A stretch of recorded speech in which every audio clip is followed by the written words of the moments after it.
এই মুহূর্তের সবচাইতে বড় খবর, বিগ ব্রেকিং নিউজ। মণিপুরের হিংসার পর এবার ত্রিপুরাতে পঞ্চায়েত ভোটে হিংসার মুখেই শাসক দল বিজেপি ও মোথার 2500 ভোটার যোগ দিয়েছেন কংগ্রেসে। তবে হ্যাঁ, এটাই কৈলাস শহরের মাটি থেকে গোটা ত্রিপুরা রাজ্য জুড়ে একটা যোগদানের কর্মসূচি।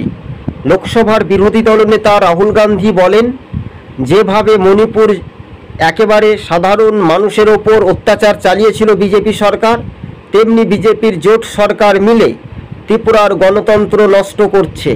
ত্রিপুরার প্রাক্তন প্রদেশ কংগ্রেস সভাপতি বিরজিৎ সিনহার নেতৃত্বে কংগ্রেসের নতুন প্রজন্মের ভূমিকা কিন্তু দেখা যাচ্ছে। তবে হ্যাঁ, বাস্তবে দর্শক বন্ধুদেরকে জানিয়ে রাখি, রাজ্য রাজনীতির বিষয়টা নিয়ে বারবার করেই সেটা সমীকরণ হচ্ছিল, কিন্তু এত ভোটার, হাজার হাজার ভোটার শয়ে শয়ে কিন্তু রাহুল গান্ধীর ওপর কিন্তু ভরসা রেখেই উত্তর পূর্বে রাজ্যে ত্রিপুরার দিকে বিশেষ মুহূর্তে কিন্তু আমরা দেখতে পাচ্ছি। কেননা 2500 জনেরও বেশি ভোটার শয়ে শয়ে কিন্তু কংগ্রেসে যোগদান করেন বলে এমনটাই খবরের ইঙ্গিত আমরা পেয়েছি দর্শক বন্ধুগণ। কেননা রাজ্য রাজনীতির বিষয়টা নিয়েও বারবার করে আলোচনা চলছে এবং এই আলোচনার মধ্য দিয়ে আগামী দিন যে মানুষের রায় গ্রহণযোগ্যভাবে কতটা স্পষ্ট হবে। এদিকে লোকসভার বিরোধী দলনেতা রাহুল গান্ধী স্পষ্টভাবে জানিয়ে দিয়েছেন, ভারত জোড়ো যাত্রার কর্মসূচিতে আবারও অংশগ্রহণ করবেন। সারা দেশের জন্য এবার বড় একটা ভূমিকা নিয়ে এদিন রাহুল গান্ধী তিনি সংসদ ভবনে পার্লামেন্টের অধিবেশনে কথা তুলে ধরবেন।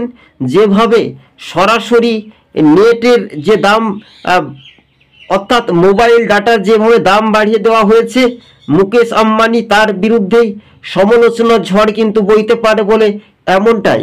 তাই মধ্যবিত্তের কপালে ভাঁজ। একই সঙ্গে শাসক দলের নেতাদের দাপট আর টিকে থাকবে, এটাই একটা সৌভাগ্যবান। তবে 2500 জন নেতাকর্মী সমর্থক সরাসরি রাহুল গান্ধীর ওপর আস্থা রাখছে বলে ত্রিপুরা প্রদেশ কংগ্রেস সভাপতি আশিস কুমার সাহা ও সুদীপ রায় বর্মন জানিয়েছেন। তবে এই যোগদান সমাবেশ প্রতিনিয়ত প্রতিদিনই যোগদান করছেন, এমনটাই জানিয়েছেন 6 আগরতলার কংগ্রেসের বিধায়ক। রাহুল গান্ধীর ঘনিষ্ঠ নেতৃত্ব একসময় দাপটে সুদীপ রায় বর্মনের বাবা কংগ্রেসের তাবড় মুখ্যমন্ত্রী ছিলেন, প্রাক্তন বর্তমানে মুখ্যমন্ত্রী, এমনটাই বলা যেতে পারে। এবার রাহুল গান্ধীর হাতে কিন্তু একটা মেন ফ্যাক্টর হওয়ার জন্য জনজাতি ভোটাররা কংগ্রেসের ওপর ভরসা রাখছে। কেননা 8ই আগস্ট ত্রিপুরাতে পঞ্চায়েত নির্বাচন।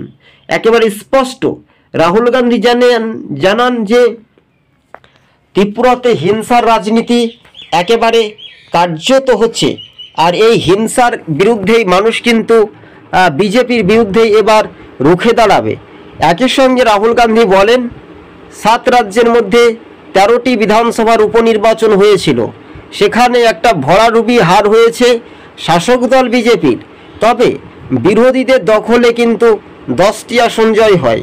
নীতিশ কুমার 1টি আসনে জয় হলেও শেষ পর্যন্ত অসন্তুষ্ট প্রকাশ করেও বিজেপিকে আরও কড়া সমালোচনার মুখেই দেখা যাচ্ছে বলে রাহুল গান্ধী লোকসভার বিরোধী দলনেতা তিনি জানিয়েছেন। তবে বিশেষজ্ঞদের মতামত বা রাজনৈতিক মহলের যে একটা ধারণা ছিল যে রাহুল গান্ধী এবার হয় মেন একটা ফ্যাক্টর হয়ে লোকসভার মাটিতে দাঁড়িয়ে তিনি ফের শাসক দলকে তীব্র সমালোচনার মুখে একেবারে চ্যালেঞ্জ দিতে পারেন।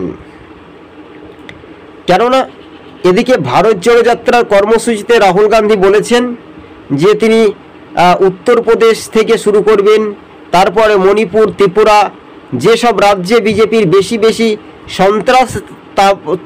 সন্ত্রাস হচ্ছে সেই সব রাজ্যে রাহুলের কর্মসূচি কিন্তু একটা ব্যাপকভাবে উদ্দীপনায় হতে পারে। মণিপুরে যেভাবে হিংসার রাজনীতি শুরু করেছিল বিজেপি, সেই হিংসার প্রতিফলনে লোকসভা ভোটে হেরেছে। সেখানে রাহুল গান্ধী 2 কংগ্রেসের তরুণ প্রার্থী ভোটে জয়ী হয়েছে। বসিয়ান কংগ্রেসের প্রার্থীদের ওপর ভরসা রাখার একটা রাজনৈতিক রণকৌশল।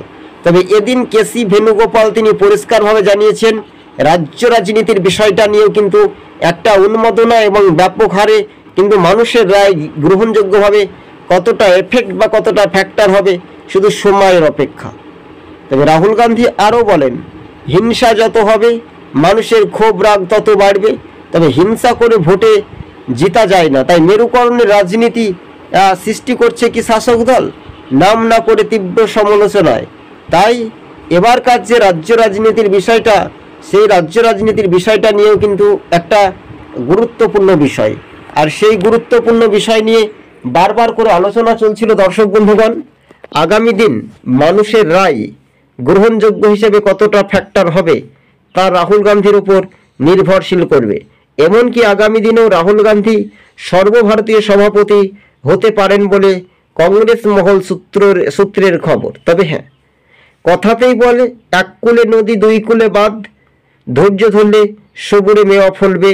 রাহুল গান্ধী এটাই দেখার জনতার আশ্বাস। তবে স্বাভাবিকভাবে উত্তর পূর্বের রাজ্যগুলিতে যেভাবে তালিবানি শাসন করেছে শাসক দল বিজেপি, তার বিজেপি জোট শরিকরা আগামী দিন ক্ষমতায় আসতে পারবে না।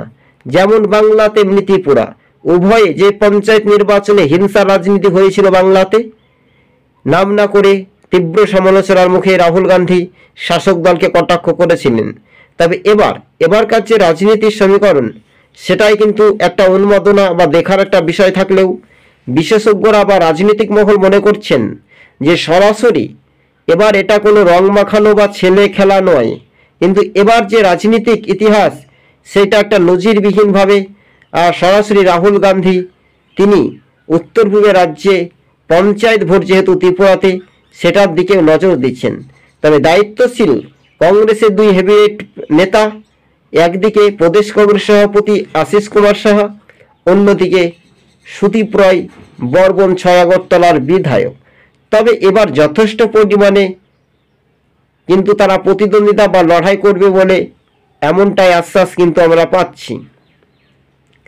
তবে রাজ্য রাজনীতির বিষয়টা নিয়ে দর্শক বন্ধুগণ, আগামী দিন মানুষের রায় বা গ্রহণযোগ্য হিসেবে কতটা এফেক্ট বা কতটা ফ্যাক্টর হবে, সেই ব্যাপারটাও কিন্তু রাজনৈতিক মহলে বারবার করে আলোচনা চলছে বলে এমনটাই খবরের ইঙ্গিতে আমরা পাচ্ছি।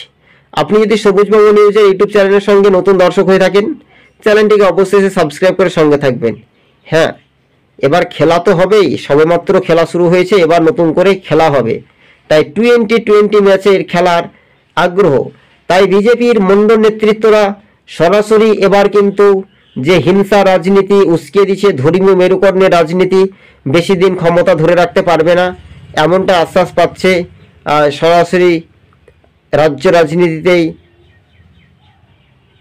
এমনটাই আশ্বাস পেয়েও রাজ্য রাজনীতিতে প্রভাব কতটা রাহুল গান্ধী দেখা যেতে পারে আগামী 25-এ বিধানসভা নির্বাচন, তারপরে 2024-এও রয়েছে শেষের দিকে বা মাঝামাঝি সময়ে, এছাড়াও 26-এ বেশ কয়েকটি রাজ্যে ভোট। আমরা বলতে পারি প্রতিটি রাজ্যে যেভাবে ভোটের উদ্দীপনা, ব্যাপক অংশের সাধারণ মানুষজনদের একটা আকর্ষণীয় প্রভাব, সেটার উপরেও একটা নির্ভরশীল করবে বলে এমনটাই আমরা খবরের ইঙ্গিত পাচ্ছি দর্শক বন্ধুগণ। তবে হ্যাঁ, বাস্তবে রাহুল গান্ধীর ভারত জোড়ো যাত্রার কর্মসূচিতে একাধিক অংশগ্রহণ করার বার্তার ইঙ্গিত আসতে পারে। তবে রাজনৈতিক মহলে সমস্ত রকমের সব জল্পনা কল্পনার অবসান ঘটিয়ে বাস্তবে রাহুল গান্ধীর একটা আত্মবিশ্বাস রয়েছে বলে এমনটাই খবর আমরা পাচ্ছি দর্শক বন্ধুগণ। তবে হ্যাঁ, কথায় কথায় 12 আনা, না বলতে পারলেই 16 আনা। তবে শাসক দল বিজেপি কিন্তু এবার তারা কোণঠাসা হচ্ছে, কেননা রাজ্য রাজনীতির বিষয়টা নিয়েও একটা প্রশ্ন উঠতে শুরু করে দিয়েছে দর্শক বন্ধুগণ।